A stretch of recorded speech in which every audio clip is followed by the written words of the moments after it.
যে রাস্তা দিয়ে 4 চাকার বিভিন্ন ধরনের গাড়ি চলতো, সেই রাস্তা দিয়ে এখন একটা বাইক পারাপার ছাড়া আর কিছুই করতে পারবে না। ভিডিওর 1 বছরের মধ্যেই রাস্তার এই বেহাল দশা।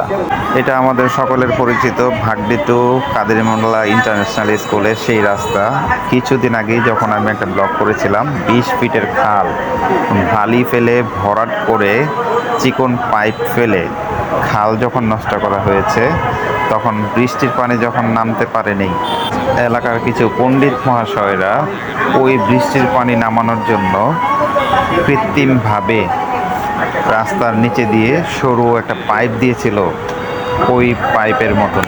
সেই পাইপ পানি নামতে নামতে এখন পুরো রাস্তায় খেয়ে ফেলছে।